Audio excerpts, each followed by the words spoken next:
você que nos acompanha no 22º já episódio dessa temporada, O Futuro Vem do Futuro. Eu sou Douglas Souza, CEO de MIT Sloan Management Brasil, e é uma honra ter a sua presença para juntos adentrar o universo de inteligência artificial no mercado de seguros, um segmento, né, Lara, que vive a segunda onda da transformação digital. É isso mesmo. Olá, pessoal, eu sou Lara Silber, editora e head aqui da MIT Sloan Management Review no Brasil, e puxando aí no gancho, né, que o Doug trouxe agora, da segunda onda da transformação digital em seguradoras, trago aqui para a mesa também a quantidade imensa de dados disponíveis neste setor, o que abre novas portas para as companhias de seguro fazer aprimoramentos significativos em áreas como vendas, geodirecionamento, captação de leads, experiência do cliente, gestão de risco, entre outros vários. Boa. Bom, e justamente para a gente falar sobre as oportunidades e desafios que há atrás da mesa das seguradoras, convido aqui ao nosso palco digital Nuno David, que é diretor comercial e de marketing da Mag Seguros, especializado em seguros de vida e previdência. Seja bem-vindo, Nuno, e mais uma vez, obrigado, viu, por aceitar o nosso convite. Boa tarde, Douglas e Lara, um prazer estar aqui com vocês e muito obrigado pelo convite. Nuno, o prazer é todo nosso. Obrigada por ter vindo aqui participar do nosso episódio. Para começar, Nuno, eu gostaria muito que você contasse um pouco para a gente sobre quem é o Nuno, sua trajetória profissional e como foi a sua jornada até assumir a direção comercial e de marketing na Mag Seguros. Eu sei que você tem uma carreira internacional bem bacana, então eu queria saber isso e se o que te trouxe até aqui é o que te moverá daqui para frente. Lara, muito obrigado. Você já percebeu por este ligeiríssimo sotaque que eu não sou nascido no Brasil, apesar de já viver aqui há 23 anos e já ser brasileiro. Eu peguei nacionalidade brasileira há cerca de 18 anos atrás, então eu já sou brasileiro há 18 anos. E vocês me perdoarão, mas com todos os impostos que eu já paguei, eu mereço ser brasileiro com certeza, tá? Justo. Antes destes 23 anos que eu já tenho aqui no Brasil, eu trabalhei em Portugal, onde eu nasci, vai fazer este mês 52 anos, e eu vivi em Portugal até aos meus 23 anos. Então eu estudei em Portugal e trabalhei em Portugal numa empresa de motos que vocês conhecem pela marca Vespa, mas que na realidade se chama Piaggio. Eu trabalhei primeiro em Portugal e depois fui exportado pela minha primeira vez para a Itália, onde eu trabalhei 3 anos, na sede da Piaggio, na Toscana. Depois desse período eu voltei para Portugal e foi quando eu entrei pela primeira vez em contacto com o mundo dos seguros. Eu fui trabalhar para uma empresa de serviços de assistência que se chama Europa Assistance, onde eu trabalhei na filial portuguesa durante 3 anos. E na Europa os serviços de assistência são um ramo segurador. Então foi a primeira vez em que eu fui um securitário. E depois fui exportado pela minha segunda vez para o Brasil, para onde vim com 28 anos e desde então estou aqui no Brasil. Primeiro como diretor-geral da Europa Assistance Brasil e há cerca de 15 anos, que eu vou completar agora em agosto, na Mag Seguros, sendo o diretor comercial e de marketing nos últimos 2 anos e meio. Antes disso eu fui diretor de marketing e antes disso eu fui diretor de novos negócios, mais ou menos ao mesmo tempo em que a Mongeral Aegon, a Mongeral se transformou em Mongeral Aegon com a entrada do acionista holandês, o grupo Aegon, no capital da empresa. E como vocês sabem, há cerca de 4 anos atrás, nós mudámos a marca da empresa de Mongeral Aegon para Mag Seguros, acompanhando um movimento que nós vimos acontecer em muitas outras empresas no mercado. Nuno, então, você teve uma carreira que passou em 3 países, né, pelo menos, e aí então eu queria saber se você, com todos esses anos de mercado, alguns países aí no seu portfólio, se o que te trouxe até aqui é o que te moverá daqui para frente. O que você viu, por que mudanças você passou e como isso vai fazer o Nuno daqui para frente, o Nuno daqui para frente caminhar? O Nuno profissional, ele sempre foi muito apaixonado pelo novo. em todas as minhas atividades profissionais, desde o princípio de eu começar a trabalhar, eu sempre tive uma atração muito grande por aquilo que não estava estudado, que não era conhecido, que intrigava e que muitas vezes gerava reações por parte de colegas meus. E eu não sei muito bem explicar o porquê, mas eu sempre gostei muito dessas coisas diferentes e novas. Eu lembro-me de uma história na Piaggio, em Itália. A gente lá era a fábrica, não é? Então eu trabalhava no marketing estratégico e a gente desenvolvia produto. Eu lembro-me de ter dedicado uns 6 meses a pensar em como é que a gente ia fazer uma scooter transparente, até ter chegado à conclusão que a transparência nos materiais que compunham uma scooter, nos materiais plásticos, sabe? Que compunham uma scooter, ela tinha um nível de solidez que era incompatível com o necessário para uma scooter. Mas, enfim, só para vos dar um exemplo um bocadinho folclórico de como eu sempre procurei coisas novas. Então, desse ponto de vista, o Brasil é o local perfeito para uma pessoa com esse perfil. Porque ele oferece isso. O Brasil oferece essa diversidade de oportunidades e esses estímulos constantes a tu buscares o novo. Até porque num país tão desafiante como é o nosso, o ambiente de negócios do Brasil é muito desafiante, é muito difícil, para ser bem concreto, tá? Se tu não procurares o novo e te mantiveres agarrado apenas às maneiras tradicionais de fazer negócio e de resolver problemas e de desfrutar de oportunidades, tu rapidamente vais ser ultrapassado pela tua concorrência. Então, o Brasil, ele de uma maneira um bocadinho perversa, que é a necessidade de tu te reinventares constantemente, ele acaba promovendo que tu efetivamente gostes do novo. Então, desse ponto de vista, o que me trouxe até aqui é sim o que me vai continuar a levar para a frente, que é poder desfrutar de um ambiente em que buscar esse novo não é apenas prazeroso, mas também é bem necessário, tá? Sem dúvidas. Adorei a perspectiva que tu trouxe para essa resposta, Nuno. E, bom, aterrissando um pouquinho mais no nosso tema do episódio de hoje, né, que é a transformação silenciosa, a IA no mercado de seguros, que de certa forma, bom, não é tão novo assim, né, mas ganhou um hype recentemente. Como na tua visão, nas seguradoras do Brasil vem se apropriando da inteligência artificial para ampliar seus negócios e aprimorar também a experiência do consumidor, né, no mercado tão competitivo como o de seguros?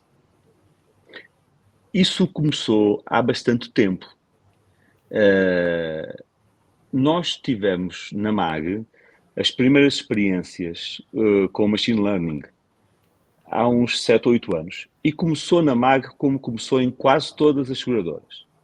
Começou no tratamento de sinistro ou no pagamento de benefícios, como nós dizemos mais corretamente em seguro de vida, tá?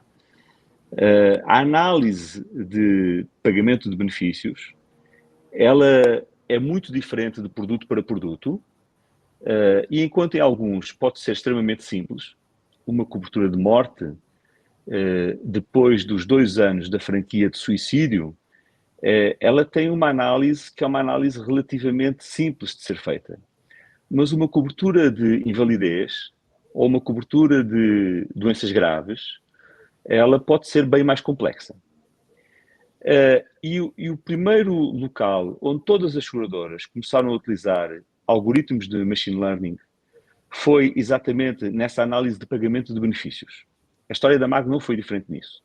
Nós hoje temos cerca de 50%, ultrapassámos recentemente esse valor, de resolução dos nossos pedidos de pagamento de benefício já feitos através de inteligência artificial.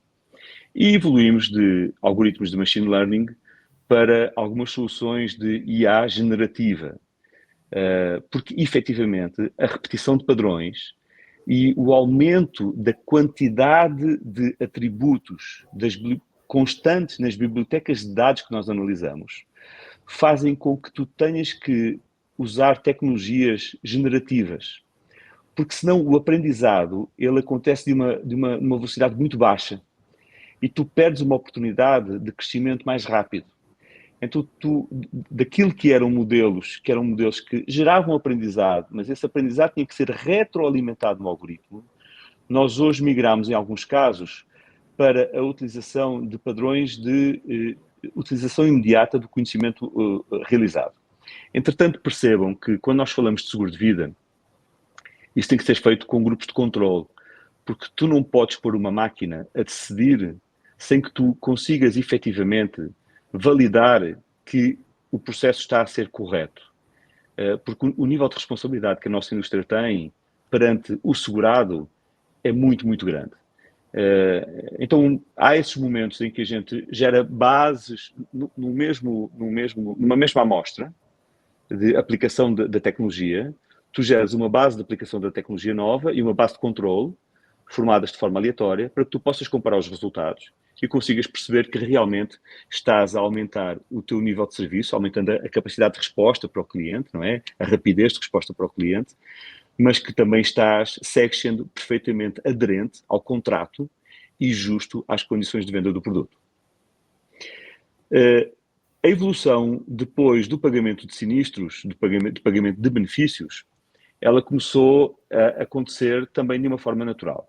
Validada a utilidade da tecnologia, a área comercial é quem imediatamente se apodera disso. Seja na parte do marketing, seja na área das vendas.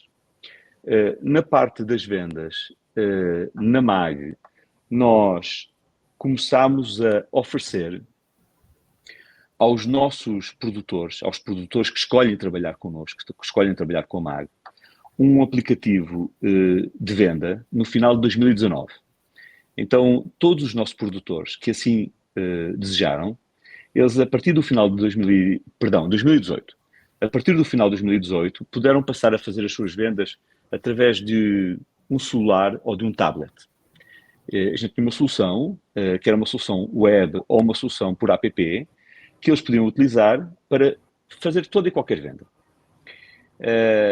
A adesão, num primeiro momento, não foi tão alta, mas aí aconteceu a crise sanitária que todos nós sabemos.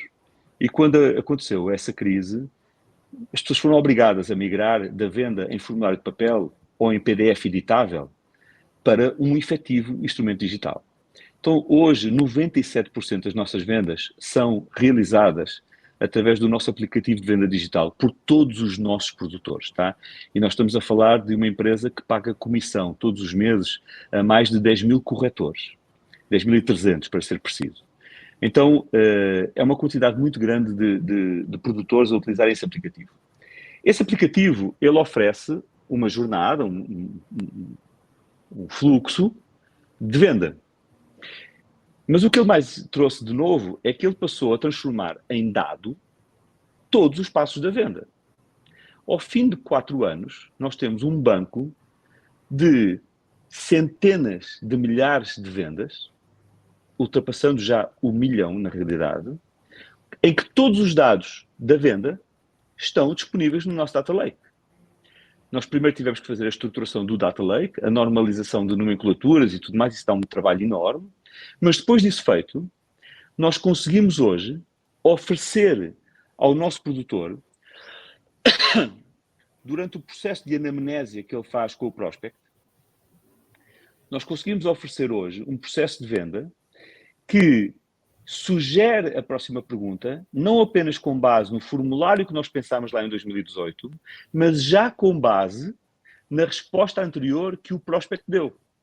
Então, o nosso processo de venda, ele está a passar de um processo que era um processo universal para um processo que é um processo altamente customizado, em que cada entrevista, isso não acontece já hoje, vamos ser claros, tá? Nós estamos a evoluir para um processo, para um momento, em que cada entrevista vai ser diferente da outra. Seja porque a resposta anterior já desenhou as próximas perguntas, seja porque, em alguns casos, o nosso produtor pediu e conseguiu a autorização do prospect para que nós pudéssemos fazer enriquecimento dos dados daquele prospect. Então, nós podemos fazer enriquecimento com dados que nós temos em bibliotecas disponíveis ou com dados disponíveis em redes sociais. Então, tudo isso alimenta de uma forma que, de novo, passou de atributos muito básicos, como idade, se é casado ou não é casado, onde é que mora. Eram bibliotecas que tinham 10, 15 atributos, para bibliotecas que têm 250, 300 atributos. E se tu não tiveres uma solução de IA generativa, tu não vais conseguir trabalhar esses dados todos. É impossível. Não há capacidade de trabalhar isso. Então, nós estamos a evoluir para isso de uma maneira muito clara.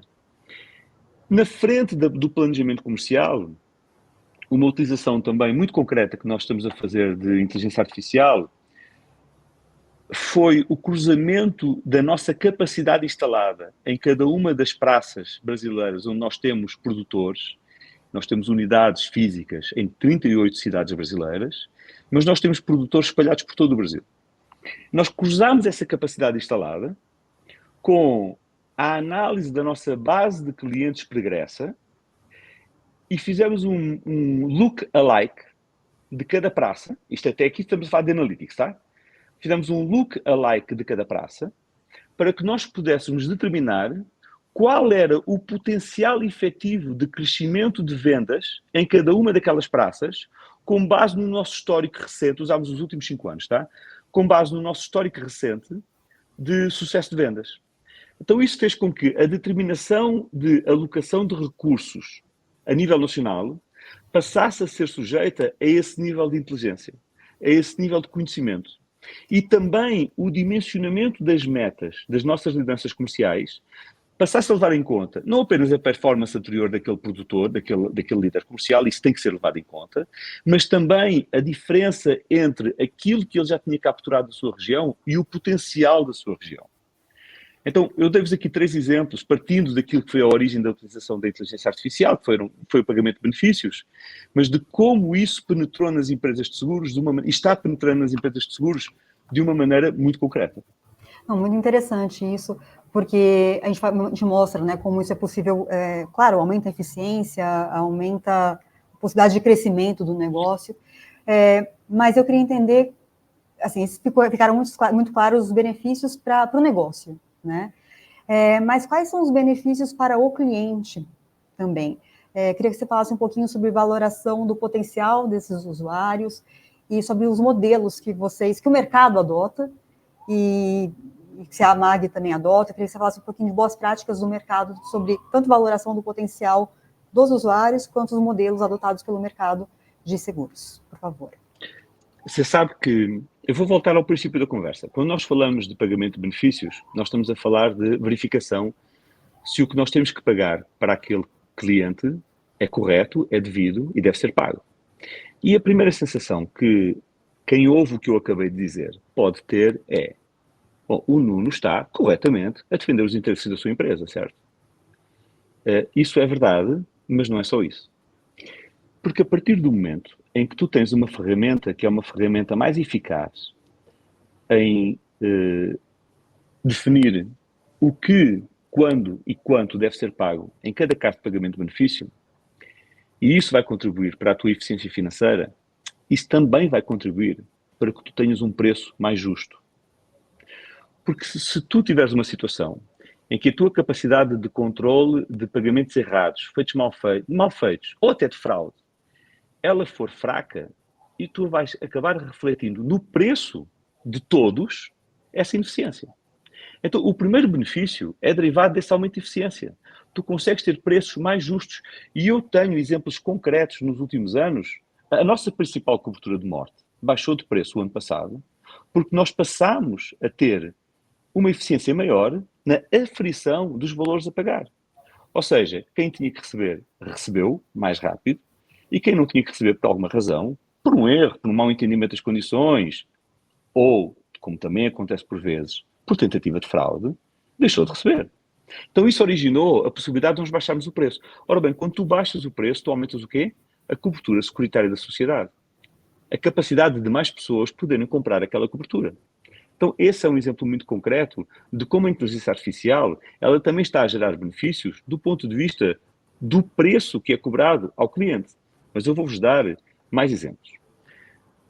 Quando nós podemos, efetivamente, fazer uma jornada de aquecimento com um prospect e ele nos autoriza a utilizar dados dele ou enriquecer o seu CPF, nós conseguimos chegar a uma utilização daquele instrumento de venda digital a que eu me referi, que tem muito menos perguntas, tem muito menos fricção. Isso origina uma experiência de contratação muito mais simples, muito mais rápida e muito mais fácil. Quando nós estamos a falar de uma venda que é uma venda assistida por um corretor, bom, em última análise o corretor está lá exatamente para garantir que essa fricção é minimizada. Mas nem todas as vendas de seguro de vida têm um profissional treinado, como é um corretor, a intermediar a compra por um prospect. Muitas vezes a compra de seguros acontece através de um parceiro nosso de distribuição, de uma plataforma digital. Então, quando tu consegues fazer chegar um lead, que é um lead que passou por um processo de qualificação e que passou por um processo de enriquecimento, tu consegues proporcionar uma experiência de contratação muito mais simples, com muito menos atrito e muito menos fricção, o que gera uma satisfação muito maior por parte do cliente. E, portanto, também uma contratação maior. Eu vou-vos dar um número. Se vocês considerarem todas as apólices emitidas no Brasil, dos ramos de vida e previdência, nós temos 17% da população brasileira que tem algum tipo de apólice de vida e previdência contratada. Agora, vejam bem, dentro deste número, nós temos a contratação dos produtos de previdência pura, um P e um VGBL, que é um produto de acumulação, que te vai ajudar na tua fase de aposentadoria ou não mais produtiva. Não é um produto de proteção. Essa cobertura não te vai ajudar em caso de morte, não te vai ajudar em caso de invalidez. Então, já caímos de 17% para qualquer coisa abaixo de 10%. Se tu tirares destes 10%, aquelas apólicezinhas que estão dentro do teu cartão de crédito, dentro da tua conta de luz, e que são apólices com coberturas muito, muito, muito pequenas, que não vão resolver nada da tua vida em caso de tu precisares daquela cobertura, tu vais cair para menos de 7% ou de 6%.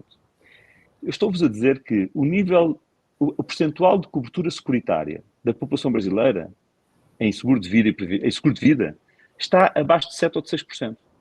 É um número que, quando nós comparamos com os países desenvolvidos, tipo Estados Unidos, Europa e uma parte da Ásia, lá temos números na ordem dos 70% e dos 80%.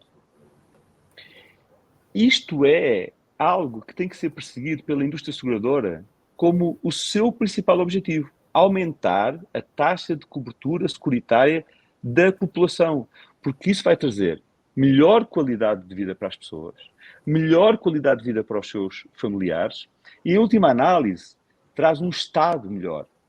Porque percebam que, quando nós estamos falando de aumentar a cobertura securitária, nós estamos a falar de um pagamento de prémio que, na sua esmagadora maioria das vezes, vai ser aplicado como reserva, na forma de reserva, em fundos extremamente conservadores, porque assim tem que ser, graças a Deus, tá? Esses fundos são os fundos que os Estados consomem para obras de infraestrutura, para obras muito grandes. E não há nenhum Estado rico que não tenha conseguido uma taxa de poupança elevada. A indústria de seguros, na minha opinião, tinha que ser um projeto Brasil. Ela tinha que ser um projeto de Estado no Brasil.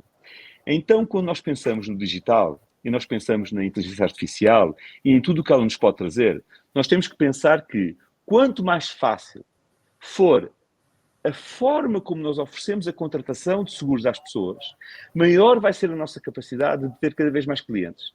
E ao termos cada vez mais clientes, nós estamos a alimentar um processo virtuoso na sociedade brasileira de aumentar a securitização da população.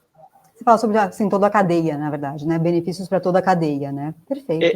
E se você fizer uma relação entre o crescimento do PIB, a Swiss Re tem um estudo que se chama Sigma, que eu acho que, se não me engano, eles fazem a cada 2 anos, mas eu acho que eles agora começaram a fazer todos os anos. Eu não quero estar a dizer um disparate.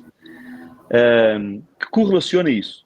Correlaciona o crescimento do PIB com o crescimento da indústria de seguro de vida.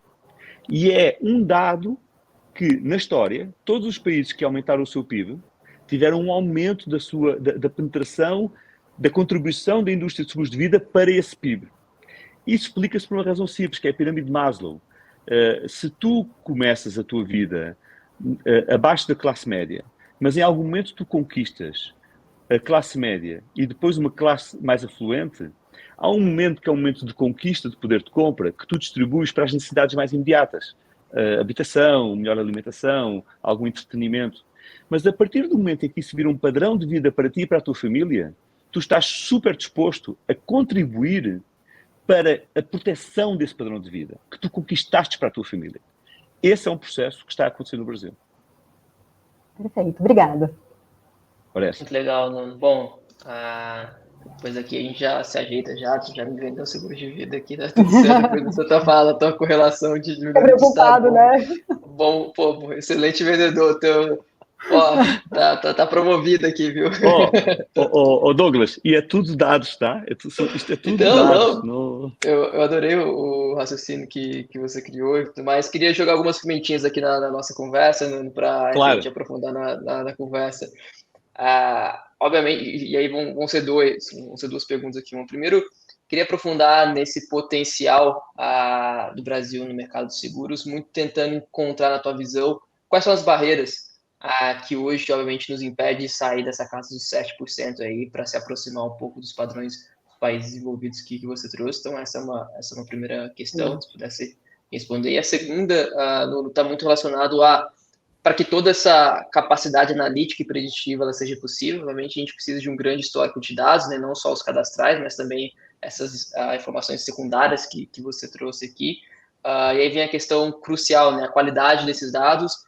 E aí a minha segunda pergunta, quais são as práticas que têm sido adotadas pelos seguradores, em especial pela MAG, para tratar os dados de forma segura? Tá? Então são essas duas perguntas. A primeira é relacionada a esses 7%, quais são as barreiras na tua visão para a gente conseguir elevar isso em termos de país? E segundo, tratativa de dados alinhada à segurança. eu talvez me esqueça da segunda depois de responder à primeira, mas aí tu ajudas-me, está bem? Claro. Eu não estava no Brasil e vocês são os dois muito novos, mas quem viveu a crise inflacionária brasileira, ali no final dos anos 80, início dos anos 90, é muito traumatizado com qualquer produto que tivesse uma conotação de aplicação financeira. Porque era enxugar gelo. Essa memória inflacionista, ela reforçou um entendimento que é um entendimento de que no Brasil o bom investimento é em terra, em concreto e em bois. É um viés cultural, mas que esse momento alimentou e reforçou absurdamente, porque para se ganhar dinheiro com aplicações financeiras, tu tinhas que fazer overnight todas as noites, tinhas que ir no final, antes de fechar o banco, tinhas que ir no banco e tinhas que fazer overnight. Assim, e isso, obviamente, é uma situação insustentável e inaceitável. A estabilização inflacionária que aconteceu depois do Plano Real, e de novo, eu não estava aqui, tá? Mas eu gosto de história e já li 1000 coisas sobre isso. Ela permitiu que essa situação parasse. Mas havia uma cultura criada. Então nós precisámos de ultrapassar essa cultura. E hoje, já muito poucas pessoas ouvem essa história que não seja na forma contada, como eu estou aqui a contar. Já muito poucas pessoas viveram isso. Então quem Eu não vivi, viveu... viu? Você falou que ninguém aqui, a gente não viveu, eu vivi. Bom, eu não diria, mas enfim, tudo bem então. Então você sabe melhor do que eu do que é que eu estou a falar e pode-me corrigir se eu estiver a dizer algum disparate. Mas o fato é que tu tinhas essa geração que viveu isso e depois tu tens o legado cultural que isso gerou. Mas hoje isso, para o Douglas, é uma história contada, não é uma história vivida. Então, assim, para ele já é uma coisa que não faz muito sentido. Ele já teve um outro tipo de referências culturais, não é? Então isso mudou. Então essa é a primeira razão, mas isso hoje em dia já não é uma coisa tão presente no dia-a-dia. A segunda razão é de caráter quase filosófico, sociológico. Nós somos todos latinos. E dentro da nossa matriz cultural há um fortíssimo traço judaico-cristão. Os latinos têm esse tipo de estruturação da sua cultura. Falar de morte é para nós uma coisa muito estranha. Se vocês forem para as culturas protestantes do norte da Europa ou dos Estados Unidos, isso não é de nada chocante. Isso não gera absolutamente nenhum problema. A primeira pergunta que um agente de uma seguradora americana faz quando vai numa entrevista com um prospect, tipicamente ali às 6 da tarde, na sala de estar da casa do prospect, ele chega, o prospect abre-lhe a porta, oferece um copo de água, senta-o no sofá da sala e ele dá as boas tardes e tal, apresenta-se e diz assim: o que é que vai acontecer à sua família se você morrer? Se você fizesse essa pergunta numa entrevista de vendas brasileira, antes da crise sanitária, ou se era corrida a pontapé da casa do prospect. Porque não é assim que se fala de morte numa cultura latina, judaico-cristã. Depois da pandemia isso mudou, tá? É preciso escolher as palavras, nós não podemos fazer de conta que somos americanos, mas hoje essa questão colocada da maneira certa, na hora certa, ela cabe numa anamnésia, tá? Então, essa alteração, juntamente com o enriquecimento da população brasileira, o aumento da classe média e a necessidade de proteger o padrão de vida conquistado, faz com que esses 7% fossem, há 5 anos atrás, 4%. Então, a taxa de crescimento é efetiva, ela está a acontecer. Mas assim como noutros países ela não foi imediata, aqui também não vai ser. Nós vamos precisar de seguir trabalhando, não acreditando em balas de prata e não investindo em balas de prata, que não têm resultados e só te fazem desperdiçar dinheiro e recursos, mas seguir consistentemente apostando em ensinamento, planejamento financeiro, educação financeira, fazendo coisas às vezes um bocadinho impopulares, como mexer nas regras do rotativo do cartão de crédito, porque vamos combinar aqui os três. A maneira como o cartão de crédito vinha estruturado no Brasil até há cerca de um ano atrás, até o Banco Central ter intervido de uma maneira mais concreta nessa regulação, é uma promoção à deseducação financeira. O parcelamento em 12 vezes, a possibilidade do rotativo da maneira como ele existe, o parcelamento de coisas como a despesa de supermercado, isso é uma promoção à deseducação financeira. E vejam, eu sei que quando nós estamos a falar de classes sociais de muito baixo poder aquisitivo, o que eu estou a dizer pode parecer agressivo, mas de fato nós temos que enfrentar essas características para que nós possamos promover uma atitude de planejamento financeiro que seja mais saudável e mais virtuosa para a população. E o Brasil tem uma herança muito ruim desse ponto de vista. O Banco Central está tentando, aos poucos, e tem que ser aos poucos, porque senão tu destróis a maneira como a economia está organizada, ele está tentando intervir nesses aspectos também. Lembra da segunda pergunta também? Boa, sim, minha segunda era sim, sobre sim. dados, segurança e infraestrutura. Isso, qualidade dos dados. Nós na MAG, nós começámos a investir de uma maneira mais organizada em dados, exatamente há cerca de 7, 8 anos atrás, quando eu vos falei que nós começámos a utilizar Machine Learning e nós tivemos que estruturar o nosso Data Lake. Nós não tínhamos um Data Lake. E foi preciso fazer um Data Lake. E aquilo que era um projeto muito bonito, lá na planilha do PPMO, que era fazer um Data Lake, não é? Revelou-se um desafio grande, para ser eufemístico, tá? Porque nós chamávamos nomes diferentes à mesma coisa. E quando a gente começou a perceber a necessidade de higienização que nós tínhamos que fazer relativamente a o que é o quê e pertence em qual bucket e está correlacionado com o quê, isso foi um projeto de 3 anos. Então a primeira coisa foi organizar um data lake que efetivamente funcionasse. Depois foi arrumá-lo dentro de uma estrutura que garantisse governança e que garantisse segurança. A Microsoft foi um parceiro de primeira viagem aí, tá? Nós migramos toda a nossa base de dados, todo o nosso banco de dados e migramos também toda a nossa governança para os padrões da Microsoft. E mais recentemente, no ano passado, nós migramos 100% da empresa para a nuvem. Nós somos, numa seguradora da nossa dimensão, no Brasil, a única seguradora que está 100% na nuvem.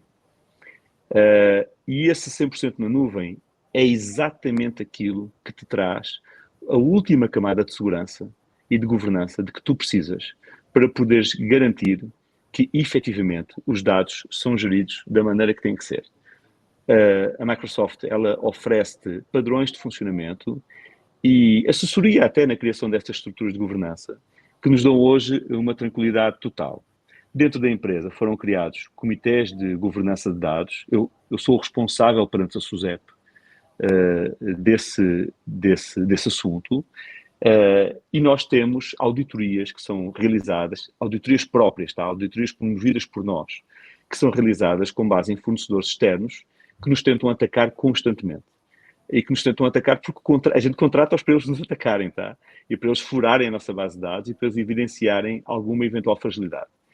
Nós não temos nenhum episódio de furo grave dos nossos dados, nem na vida real, nem por esses fornecedores que nós contratamos para fazerem isso. E seguimos trabalhando com a Microsoft no sentido de aprimorar isso cada vez mais, seja em termos da segurança efetiva dos dados, seja em termos da governança de acesso e de gestão dos dados. Mais recentemente, nós adotámos o Copilot da Microsoft para toda a empresa, porque a utilização do ChatGPT, ela começou a ser muito sedutora. Todas as pessoas queriam usar o ChatGPT. E isso começou-nos a trazer um questionamento de segurança, né? Porque a partir do momento em que se fazem certas perguntas sobre a empresa no ChatGPT, esse dado vai para o mundo, não é? Então, a Microsoft ela lançou um produto que se chama Copilot Corporativo para empresas, que é um produto que tem uma camada de segurança que permite que quando tu estás a utilizar o equivalente a um ChatGPT, que é o Copilot da Microsoft, dentro do ambiente seguro da MAG, tu consegues consumir dados externos, mas a tua pergunta e os teus dados imputados não saem do universo controlado. Então, isso está a ser mais do que uma coisa que está a gerar ganhos de produtividade, isso está a ser uma ferramenta educacional. Porque hoje os funcionários da empresa foram convidados a usar o Copilot. Então, eles estão a aprender a usar, estão a ter dúvidas, é engraçado porque às vezes tu tens inícios de reunião, quando nós temos aquele momento ali de espera de alguém que está para entrar e tal, e eu estou a ver discussões sobre prompt. Olha lá, mas como é que eu fiz esta pergunta?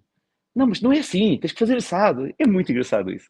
Então, esse Copilot está a ser um instrumento de educação. Ele não foi pensado exatamente para ser isso, mas ele está a ter essa característica de estar a ser um movimento de educação e até de promoção, tá? Porque aí tu que não és assim tão tecnológico e tal, não é? Tu começas a ver os colegas a falar disso e dizes, pô, eu não quero ficar fora disso. Como é que se mexe nesse troço mesmo? Está a ser muito engraçado. Perfeito. Nuno, ainda falando sobre qualidade dos dados, essa governança que você trouxe, a gente sabe que dados também, eles são a base, né? São o que alimentam todo o motor aí da inteligência artificial. E aí eu queria trazer um exemplo aqui de um grupo de pesquisadores na Dinamarca que desenvolveu um algoritmo conhecido como a calculadora da morte, que é capaz de prever o momento da morte de uma pessoa com base em diversos dados, né? E aí eu queria entender como que a MAG Seguros utiliza algoritmos semelhantes para prever o percurso da vida dos clientes. Se vocês usam e se vocês conseguem fazer essa previsão também do percurso da vida dos clientes, né? E como que é o tratamento desses dados para uma calculadora de morte, né? Como que é a seleção Não dos dados usamos, não usamos, não podemos usar, isso é proibido por lei. Esse tipo de dados, eu conheço... No Brasil isso é proibido? No Brasil, nos Estados Unidos, a Austrália, há cerca de 3 anos atrás, baixou uma moratória em que proibiu... Eu acho a abordagem australiana mais interessante e mais inteligente, tá? A Austrália, há 3 anos atrás, preocupada com isso, ela baixou uma moratória em que, por 5 anos, era proibido utilizar. Porquê é que eu acho isso mais inteligente? Porque tu não podes parar o vento com as mãos. E, inevitavelmente, nós estamos a caminhar para um mundo em que tu vais ter uma capacidade de predição da tua data de morte que vai começar a ter uma exatidão assustadora. E não é porque tu proíbes a utilização que o dado não vai estar lá. E a partir do momento em que o dado está lá, em algum momento, alguém vai encontrar uma maneira de o começar a utilizar. O que eu achei interessante na decisão australiana é que ela meio que, indiretamente, deu uma mensagem à indústria que foi a seguinte. Olhem, eu durante 5 anos não vou deixar que vocês mexam, mas isso quer dizer que ao fim de 5 anos alguma coisa eu vou fazer. Eu, a autoridade, não é? Então, isso condicionou a indústria de seguros australiana para começar a pensar no assunto. Meus amigos, o que é que nós vamos fazer? Esse exemplo que você está a trazer é muito interessante. Eu estudei esse exemplo, tá? São 2 pesquisadores dinamarqueses que usaram o banco de dados do sistema de saúde dinamarquês, que é público. É como o brasileiro, ele é público, tá? Só que, contrariamente ao brasileiro, ele coleta dados de forma sistemática há 60 anos. E tem esses dados disponíveis de forma digital nos últimos 40, relativamente ao período dos últimos 40 anos. Então, o que é que eles fizeram? Eles pegaram esses dados todos e foram criando bibliotecas que correlacionavam todos os pontos de contacto daquele indivíduo com o sistema de saúde dinamarquês Uhum. e com outros dados disponíveis no Estado dinamarquês relativamente àquele indivíduo, e fizeram a causa, e juntaram a data da morte, né? Aí eles fizeram um backtest, não é? Foi muito bem. Então, com isto tudo, o António, que é muito parecido com o João, vai morrer em que data? Aí eles despiram a inteligência do modelo e pediram à máquina para a máquina dizer quando é que o João iria morrer, tirando os dados do João. A máquina acertou em 76% dos casos. Agora, veja Isso é bem, muito ou nós é estamos a pouco? falar... Isso é muito ou pouco? É muito, para uma primeira abordagem, é enorme. 76% dos casos é enorme. Agora, veja bem, este é um modelo que é um modelo de correlação. Se isto, aquilo, é um modelo de correlação, certo? Agora, junte a um modelo de correlação o que está a acontecer no mundo da genética, em que nós estamos a começar a estabelecer relações diretas entre o teu DNA e a tua maior ou menor probabilidade de ter esta ou aquela doença.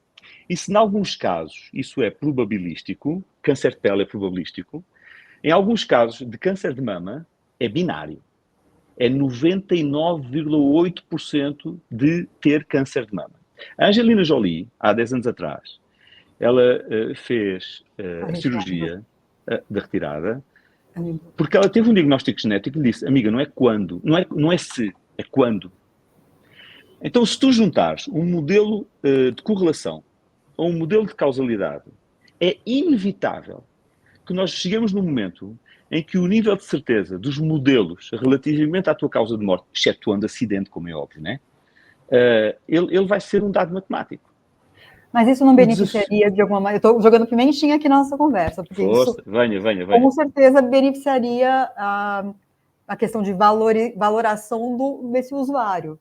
Então, vocês conseguiriam já pensar, putz, esse usuário tem muita probabilidade, custaria X o valor do seguro dele, ou para esse custaria X. Isso não influenciaria? Não seria um preço dinâmico? Sim, mas, Lara, veja bem, isso chama-se antisseleção em risco. Porque se você tiver um diagnóstico, se o DNA é perfeito, que você é uma pessoa que não tem probabilidade para nada, que você só vai morrer se jogar da janela ou se for atropelado por um carro, por que é que você vai fazer seguro de vida? Quem é que iria procurar as seguradoras para fazer seguro de vida? Só quem tivesse absolutamente condenado a ter algum problema. E isso chama-se antisseleção. Porque o princípio do seguro é o mutualismo. É a divisão do risco de poucos por todos. Se você acabar com o mutualismo, a lógica do seguro acaba. Não, e tem uma questão ética também nisso, né? Porque exatamente é isso que você falou. Eu estou-lhe a falar da questão do seguro, eu estou-lhe a falar da questão do negócio. Do ponto de vista do seguro, existe a questão ética e existe uma outra muito melhor. Eu vou voltar àquilo que eu disse sobre a nossa cultura latina. Nós oferecemos diagnóstico genético para os nossos clientes da nossa linha private, feito pelo DASA, um acordo com o DASA, super bacana, tá? Oferecemos durante 2 anos. Sabe quantas pessoas fizeram diagnóstico genético? Que não fossem clientes, que não fossem funcionários da empresa, tá? 3. O latino não quer saber dessa história de quando é que eu vou morrer. A ignorância é uma dádiva para certas coisas. Não é da nossa cultura. Não é da nossa cultura. Já se você for nos Estados Unidos, o que tem de startups que oferecem diagnósticos genéticos estão a virar unicórnios na bolsa é uma atrás da outra. A cultura é completamente diferente. As pessoas querem saber isso e precaver-se contra isso. Então, há um desafio ético, como você mencionou, há um desafio de negócio, conforme eu detalhei, e há um desafio cultural. Mas, de novo, nós não vamos parar o vento com as mãos. Essa tecnologia de terapia genética, como agora vem sendo utilizado, ela já é um fato, ela acontece na China de uma forma mais recorrente, porque a China não tem uma regulação muito forte sobre isto, nem quer ter. Nos Estados Unidos, a FDA, ela aprovou em janeiro os 2 primeiros tratamentos de edição genética através da injeção de proteínas. Estão aprovados, estão a começar a ser aplicados. Há uma fila, isso é fase 3, a aprovação é fase 3 da FDA, tá? Há uma fila de fase 2, a última vez que eu vi havia 7 na fase 2 e havia uma miríade de aplicações na fase 1, de gente que está a pedir. Se você pensar que nós temos cerca de 5 mil 5 mil... doenças não é a palavra certa, mas coisas que podem ser tratadas através de edição genética, tá? E que nós já estamos, no primeiro ano em que isto começou a ser... foi feita a aplicação na FDA, nós já estamos com umas dezenas delas, isto é uma curva exponencial. Em 5 anos, nós vamos ter prescrições de tratamentos, de terapia genética para muitos dos nossos casos. A minha questão é essa. Você sabe que no final do século XIX, a indústria do sal teve uma disrupção enorme, porque o sal era majoritariamente usado para fazer conservação de alimentos. Só que foi inventada a refrigeração. E a partir do momento em que foi inventada a refrigeração, o sal passou a ser utilizado na cozinha, para fazer tempero, para mais nada. Então, a importância económica do sal descambou absurdamente na economia mundial. A indústria de seguro de vida tem esse desafio. Se nós terminarmos com o mutualismo na cobertura de morte, qual é o nosso futuro? E aí eu tenho algumas teses sobre isso. A terapia genética é uma terapia cara. E se tu substituís o conceito de cobertura de morte por um conceito de cobertura de longevidade, talvez a mutualização dos custos de terapia genética que vão ser aplicados a poucos possa ser feito pela dispersão dessa oferta para o todo, fazendo com que tu democratizes o acesso da população mundial à terapia genética. E esse pode ser um caminho muito virtuoso e muito bom e uma enorme oportunidade de negócio também para a indústria de seguros. Eu não sei se eu consegui ser claro. Em vez de uma terapia de morte, aliás, uma calculadora de morte, seria, na verdade, algo mais propositivo. Então, seria pensar numa longevidade. Isso. Isso traz outros desafios, tá? Como o equilíbrio dos sistemas previdenciários dos países e tudo mais. Mas isso já foge tanto da nossa pauta que eu não vou abrir essa porta. Tudo bem, porque o Doug tem pergunta aí na ponta da agulha aí. Mas pergunte se quiser, tá? Fica à vontade. Claro. É só porque realmente é todo um outro tema, tá? Quando a gente fala do equilíbrio dos sistemas previdenciários e tu colocas isso à luz dos ganhos de longevidade, não é dos que nós tivemos nos últimos 20 anos, é dos que nós vamos ter nos próximos anos. Sim. Nós estamos a falar de... Nós temos uma teoria em vida e previdência, que é a teoria da... Tu nasces, estudas, entras na tua fase produtiva e chegas a um momento em que tu deixas de ser produtivo. Essa fase é a fase da acumulação. Chegas a um momento em que tu deixas de ser produtivo e tens a fase da desacumulação, certo? Esquece. Isso morreu. Tu vais ter que ter fases de reaprendizado. Tu vais ter que aprender a desaprender. Tu talvez tenhas de ter uma cobertura securitária, que é aquela cobertura que te permite que, ao fim de 10 anos trabalhando, tu tens um período em que tu voltas para a escola, voltas para a universidade. Talvez o seguro sirva para isso. Então, assim, nós estamos beirando um momento de enorme disrupção da nossa indústria e, como eu vos disse, eu que gosto de novo, venho estudando isso, porque eu acho que aquilo que aparentemente parece uma ameaça, eu entendo que é uma oportunidade de uma dimensão inigualável na história da indústria de seguro de vida e de previdência do mundo. Adorei, Nuno. E eu quero aprofundar essa conversa, que acho que não vai ter tempo, mas enfim, fica o convite para a gente marcar um papo 2 aqui dessa resenha, que acho que essa direção aqui é algo muito, muito legal. Quando quiserem, vai ser um prazer, porque eu realmente gosto muito deste assunto, sigo algumas fontes internacionais, eu estudo isto por lazer, para ser bem sincero, tá? Não é uma coisa que eu tenha uma aplicação prática tão imediata assim na empresa. Mas aos poucos está a começar a chegar o momento. E as derivadas desse, enfim, a gente começou para falar do mercado de seguros, assim, mas a derivada do que a gente está tratando aqui para sistemas sociais, políticos, demográficos, é um negócio meio sistêmico, assim. Mas voltando aqui para a nossa pauta, uma curiosidade, assim, na verdade, fugindo aqui do nosso roteiro originalmente alinhado, você na liderança comercial e de marketing da marca, como é que foi essa transformação ao longo da pandemia, assim, dos processos? Você já falou um pouquinho, né, do app por causa da pandemia, por causa da digitalização do time comercial, mas na prática, assim, né, acho que a história é bonita, mas e no dia a dia ali com o time comercial, com o time de marketing, o que mudou nesses 6, 7 últimos anos aí na dinâmica de gestão comercial e de marketing do teu time? Douglas, foi um terror. o princípio da pandemia foi um terror. Eu nunca trabalhei tanto na minha vida. A empresa trabalhava... Nossa, sim, a gente começava a trabalhar às 7h30 da manhã e a gente ia até às 9 da noite. E isso de março a junho foi constante. Junho de 2020, tá? Isso foi constante. Eu vi pessoas... Nós começámos a pôr uma regra. Nós tivemos que pôr uma regra. Ninguém começava a trabalhar antes das 8h30. A gente tirou as licenças do Teams. Toda a gente tinha que ter 2 horas de almoço, do meio-dia às 2 horas, e toda a gente tinha que desligar os computadores até às 6 da tarde. Porque as pessoas ficaram tão cientes da responsabilidade que uma seguradora de vida tinha perante aquele momento, que as pessoas entregaram-se de uma maneira desumana. E nós tivemos que pôr limites a isso, tá? Então, assim, foi muito, muito difícil, mas foi emocionante. Foi emocionante. Ou seja, assim, eu quando me lembro disso, nós temos um filme que nós prometemos que nós nunca mais iríamos passar, que a gente apresentou na convenção de janeiro de 2022. É um filme de 3 minutos que fala sobre a equipe. Eu estou-me a lembrar e estou a começar a ficar emocionado. Porque eu acabei fazendo a edição final desse filme. Ele estava um bocadinho pesado demais, eu disse, não é para isso. Mas é um filme que reflete o que foi esse momento, o que foi esse nível de entrega. E daí nasceu reinvenção. Cara, daí nasceu, vamos abraçar coisas novas, vamos abraçar coisas diferentes, vamos fazer agora aquilo que a gente nunca teve coragem de fazer, e nasceram processos novos, e nasceram instrumentos novos, e nasceram práticas novas, e a empresa saiu 1000 vezes mais forte da pandemia de como entrou na pandemia.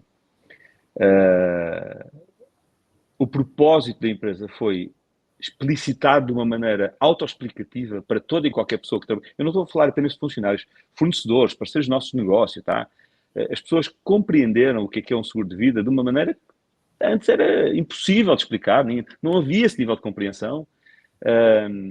E a partir daí nasceu uma produtividade muito maior, um foco muito maior, e uma equipe que tem muito menos prurido de associar propósito a negócio do que tinha antes. Porque antes parecia meio mal, não é? Falar de que, cara, eu faço negócio a vender seguro de vida, eu ganho dinheiro com a morte das outras pessoas. Havia essas piadas meio bobinhas, né? Hoje ninguém faz piadas e ninguém admite que se façam piadas sobre isso, tá? Porque ficou tão claro o propósito e ficou tão claro o quanto o nosso negócio é virtuoso, exatamente porque ele tem um propósito muito forte e relevante para a sociedade, que isso foi, para mim, o maior ganho que nós tivemos. A pior perda que nós tivemos foram os colegas que nós perdemos e foram, cara, milhares de clientes que nós perdemos para a Covid e que geraram situações muito difíceis dentro da empresa, porque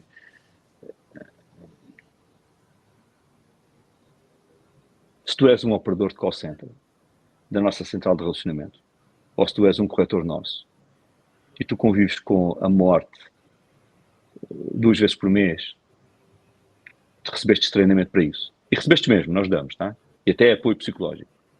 Mas quando isso acontece todos os dias, cara, assim, o final do dia houve gente que teve que ser afastada. Então isso foi muito, muito duro, tá? Mas enfim, nós ativámos tudo o que nós tínhamos para ativar, apoio psicológico, apoio sociológico, enfim, tudo, fizemos tudo o que a gente podia fazer e a empresa saiu muito mais forte da pandemia. Uau! Forte, obrigado, Nuno. É até difícil agora mudar de termo aqui, mas eu tenho ainda uma pergunta para você, mas... É porque é do nosso dia a dia, para nós é mais É. fácil falar disto, para vocês que não estão imersos no nosso dia a dia, este tema é um tema duro. E olha, eu estou-vos a poupar, tá? Porque tem umas histórias aqui que são terríveis. São Mas coisas assim que tu dizes, cara, assim, eu famílias acho que dizimadas, tá? E eu o acho que a operador sociedade... da central de relacionamento, tu ouves a ligação Nossa, muito triste. e tu tens tanta pena daquela família, ou da pessoa que sobrou daquela família, como tu tens do próprio operador que fica num estado catatónico de como é que eu vou dar apoio a estas pessoas?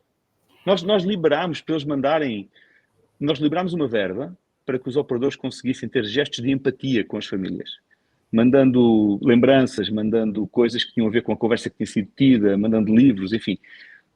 Foi um momento único. Sim. E você falando sobre a sociedade entender, né, por fornecedores, eu acho que a sociedade começou a entender pelo lado pessoal, pela experiência pessoal, né, com o seguro. Acho que foi uma sensibilização. Eu acho que era Hegel, eu não tenho certeza se era Hegel, então eu teria que confirmar, mas Hegel é um filósofo alemão, do iluminismo alemão, acho que é século XVIII, e ele dizia uma coisa muito interessante: o homem não aprende com a história, o homem aprende com a própria experiência. Sim, Eu quando ouvi isto pela primeira vez do meu professor de filosofia no colégio, eu disse, mas para que é que servem os livros? Os livros? Este cara é louco, por amor de Deus, claro que o homem aprende com a história. Mas ele tinha razão, o homem aprende com a experiência. É a experiência vivida que te traz um ensinamento que tu vais efetivamente incorporar ao teu comportamento e à tua tomada de decisão. Sim, sensacional essa reflexão. E aqui eu vou partir para a minha última pergunta, antes do nosso bloco de encerramento, e aqui a gente vai falar um pouquinho sobre Open Insurance, que é uma tendência que promete, né, revolucionar o mercado de seguros ao permitir o compartilhamento seguros de informações entre diferentes seguradoras. E aí eu queria entender como que a Mag Seguros está se preparando para essa transformação e como que a IA será fundamental, ou não, nesse novo cenário, Nuno. Tendência é genética. Open Insurance é realidade. A regulação final, a última fase, a fase 3, vai ser implementada, se não me engano, em novembro. Nessa fase nós vamos ter uma infraestrutura tecnológica que foi definida pelo nosso regulador, que vai permitir essa troca, e mais do que essa troca, a contratação online de uma troca de seguro de produto contratado. Recordam-se dos números que eu vos disse sobre penetração de seguro na população brasileira? Sim. Vamos ficar com os 7%, tá? Se tu pegares nesse percentual de 7% e tu olhares para o fato de que existem, portanto, 93% das pessoas que não têm nenhum tipo de proteção, o que vale é todo e qualquer instrumento que consiga aumentar essa taxa de cobertura. Isso é que é executar o propósito que nós temos de levar segurança financeira e proteção financeira para todos os brasileiros e para as suas famílias. O Open Insurance, ele pode ser um importante acelerador disso.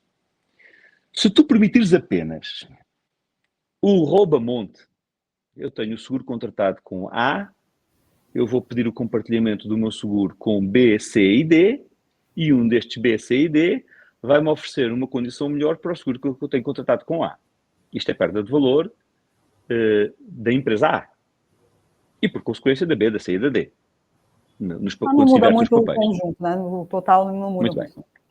Há um conceito que está contemplado na regulação de Open Insurance, que é o da interoperabilidade entre o Open Insurance e o Open Banking. Se nós conseguirmos fazer com que esse conceito da interoperabilidade permita que as pessoas tenham a oportunidade de compartilhar os seus dados, não apenas dos produtos contratados, mas apenas porque querem comparar os seus dados e permitir que as seguradoras do mercado ofereçam soluções de proteção financeira para o seu CPF, para aquela pessoa, tu podes ter um instrumento poderosíssimo de aumento da cobertura securitária. Tu podes ter pessoas que não têm cobertura de seguro, ao fazerem o compartilhamento dos seus dados, poderem efetivamente receber uma oferta de seguro. Mas porque é que ela não comprou o seguro junto daquela entidade onde ela tinha os seus dados inicialmente? Incompetência daquela entidade, falta de oferta daquela entidade, falta de foco em seguro daquela entidade, não interessa. Mas se a regulação explorar este conceito de interoperabilidade entre o OPIN e o Open Banking, para permitir essa troca de dados, também para quem não é detentor de um produto de seguros, tu podes ter encontrado a bala de prata. Tu podes ter encontrado a forma de, efetivamente, exponencializar a taxa de crescimento da cobertura securitária. E com uma vantagem enorme. Sabe qual é? A preços muito competitivos. Porque a partir do momento em que tu estiveres a comparar dados constantemente, necessariamente o preço vai ser competitivo. Porque o mercado vai regular o preço de uma maneira ainda mais efetiva do que já acontece hoje. Então, nós na MAG constituímos um grupo de trabalho sobre este assunto há 2 anos. Porque o Grupo Aegon nos trouxe esses ensinamentos, nós percebemos que as coisas estavam a acontecer de uma maneira rápida e depois nós deparamos com um regulador brasileiro, que é a SUSEP, que muito coordenada com o Banco Central, está a ter um papel de muita inovação na regulação do Open Insurance no Brasil, tá? Há coisas que estão a ser feitas no Brasil e que eu não conheço que tenham sido feitas noutros países do mundo. Então, se tu juntares tudo isso, existe aqui, efetivamente, uma oportunidade enorme de crescimento do negócio e de crescimento da cobertura securitária da população. Onde é que entra a inteligência artificial nisto? Se tu compartilhares os dados e se tu passares por uma jornada em que tu me permites que eu enriqueça os teus dados com mais informação, eu vou ter, de novo, bibliotecas de 250 a 300 atributos. Ou eu uso IA generativa para determinar qual é que é a oferta certa para aquele perfil de pessoa naquele momento de vida, ou então se eu tentar fazer isso com um algoritmo tradicional, eu vou errar, eu vou ficar desatualizado muito rapidamente. Então, a IA associada a essas jornadas de troca de dados, ela vai ser imprescindível para que tu vendas o produto certo para a pessoa certa no momento certo da vida da pessoa. E também para que tu, quando aquele momento de vida muda, porque nasceu um filho, porque me divorciei, porque comprei uma casa, por alguma razão, porque os meus pais passaram a viver comigo, para que tu possas chegar e dizer assim, a sua cobertura está errada, o capital tem que aumentar ou diminuir nesta quantidade e você tem aqui uma cobertura que você não tem, que você precisa de contratar. Então, só com IA é que tu vais conseguir ter uma capacidade de adesão continuada às necessidades de proteção financeira daquela pessoa naquele momento de vida dela. Perfeito. Muito bom. Muito claro. Bom, a gente está chegando aqui ao final do nosso episódio, mas antes de encerrar, a gente sempre tem um bloco de que a gente chama de Insights, Extra Management, que a gente pede algumas indicações suas, pessoais, para inspirar a nossa audiência. Pode ser? Claro. Vamos lá. Um livro. Eu estou lendo 2 livros neste momento. Eu estou lendo um livro que é do professor Gilmar Mendes, não confundir com o homónimo do Superior Tribunal Federal, tá? O professor Gilmar é um professor da Fundação Dom Cabral. E vocês sabem, na vida que nós temos é muito difícil ler livros que nos tragam a razão de ser das coisas, né? É muito difícil ter tempo para esse tipo de coisas. E o professor Gilmar fez um livro que se chama Textos do Contexto, em que ele foi pegar em algumas obras muito importantes de grandes pensadores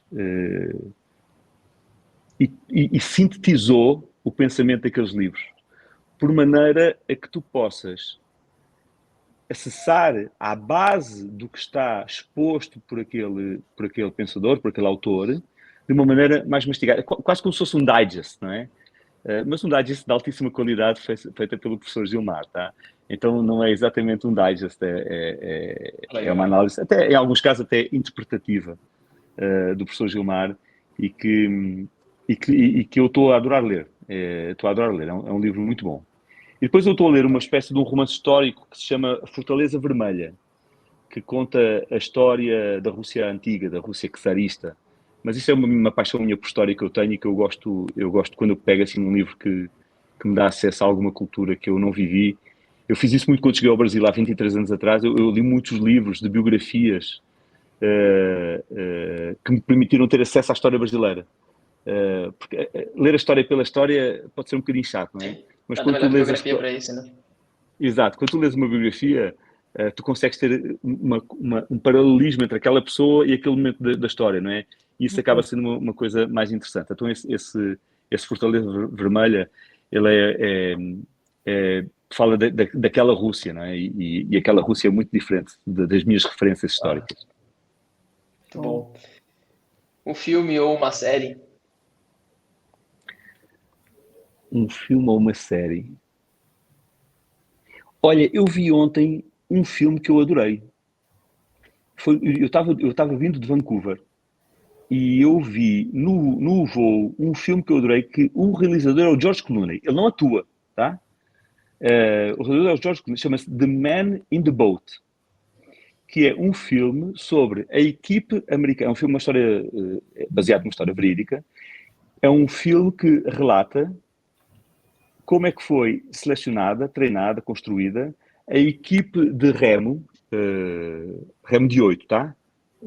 A equipe de remo americana que foi aos Jogos Olímpicos de 1936 na Alemanha e que disputou a medalha em frente ao Hitler. E o filme é muito bem feito, muito bem feito. Achei o filme lindo, tá? É um filme fácil, tá? Não é um filme complicado, não. Mas é um filme muito bem feito. O George Clooney dá raiva ver uma pessoa com tanto talento, não é? E no final o cara é bonito, elegante, educado. Há uma injustiça no momento que ele nasceu. Deus não foi justo, cara. É isso. Enfim, assina embaixo a tua fala. É difícil competir com o cara. Uma música, Nuno. Uma música? Eu vou... Desculpem, mas eu vou ter que fazer isso. Eu convido todos os que não conhecem a ouvirem fado contemporâneo. Vocês têm uma memória de fado, que é aquela memória daquele fado, de cortar os pulsos, da traição, da dor. E esse fado é uma parte importante da história portuguesa, sim, mas desde há cerca de uns 15, 20 anos para cá, um pouquinho mais, 25, há uma onda nova do fado que é uma coisa maravilhosa e que está-se a aproximar muito de música contemporânea, não é? Há alguns instrumentos que caracterizam o fado, a guitarra portuguesa de 7 cordas e tal, né? E que dão uma sonoridade muito específica àquele tipo de música, tá? Mas desde há 25 anos começaram a aparecer pessoas como a Marisa, como a Carminho, como a Cuca Roseta, como a Fábia Rebordão, que são intérpretes de fado contemporâneo e de fado moderno, com letras lindas e que, na esmagadora maioria das vezes, não tem nada a ver com traição, nem com dor, nem com morte. E eu estou a ter a felicidade de começar a ouvir cada vez mais desse fado quando eu viajo. Mesmo nesta viagem, eu estava no lounge da United e de repente, do nada, começou a tocar um fado. E eu, caramba, é o que eu estou pensando que é? Eu comecei a prestar atenção e era mesmo. Então isso está a ser muito interessante porque o fado está a ganhar o mundo, aos poucos. Iria. Muito bom. E no esporte que você gosta ou pratica? Homem, eu malho todas as manhãs, tá? Agora, esporte que eu sigo mesmo é futebol. Ainda por cima nós estamos em pleno campeonato europeu. Portugal joga amanhã pela primeira vez e eu sou um sofredor pela equipe portuguesa. Assim, eu sou duplamente sofredor, não é? Porque depois de 18 anos brasileiro, eu sofro pela equipe brasileira, sempre sofri pela equipe portuguesa. E vamos combinar que nos últimos tempos tem sido sofrimento mesmo, tá? Sofrimento dos dois lados, assim, né? Nem se for pegar a França, alguma coisa assim. Portugal ainda ganhou a Eurocopa em 2012, não é? É verdade. Mas tirando isso, homem, sim, tá ruim. Tá difícil. Tá difícil. Boa. E na última pergunta aqui, uma pessoa que você gostaria de ver ou ouvir aqui nesse podcast? Nós temos trabalhado muito com setores da sociedade brasileira que são setores menos beneficiados do ponto de vista de acesso à renda. E nós temos desmontado o nosso próprio preconceito, o meu, de que eu me iria deparar com pessoas que, do ponto de vista de gestão, não estavam tão bem equipadas como, às vezes, uma empresa está. Eu acho que vale a pena começar a trazer para o universo da gestão, dar mais visibilidade dentro do universo em que se discute gestão, esse tipo de entidades. Como é que elas organizam a sua gestão? Como é que elas gerem os seus processos? Como é que elas apostam na formação dos seus profissionais? Porque isso pode ser surpreendentemente diferente daquilo que nós imaginamos que é. Então, eu acho que ir buscar entidades... Olha, vou dar um exemplo muito concreto. Nós trabalhamos muito com o cooperativismo. O cooperativismo tem uma fortíssima penetração no Brasil rural. O Brasil rural é uma escola de gestão.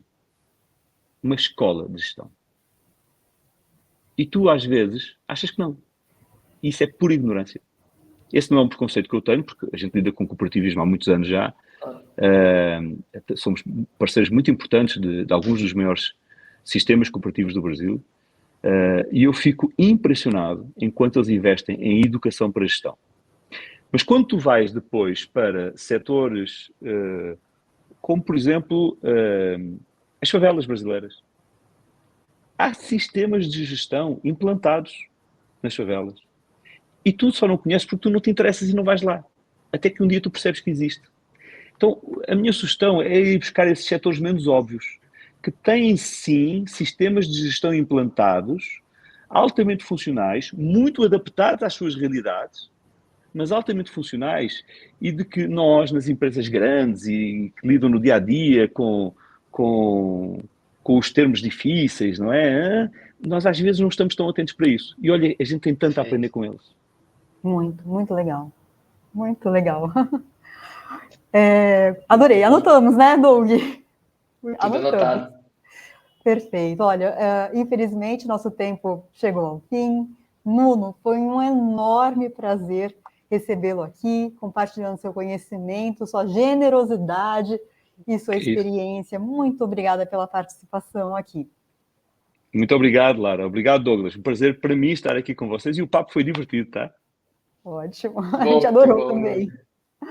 Não, adorei. Vamos marcar esse próximo. Com certeza a gente já saca esse dever de casa aqui. Agradeço demais, Nuno. Agradeço também toda a nossa equipe que ficou aqui no backstage dando nosso apoio. Agradeço também a você que nos acompanhou. Espero que tenha gostado do episódio de hoje. Não se esqueçam de seguir a MIT Sloan Management Review Brasil nas redes sociais e também no nosso portal. O link vai ficar aqui na descrição, né, Lara?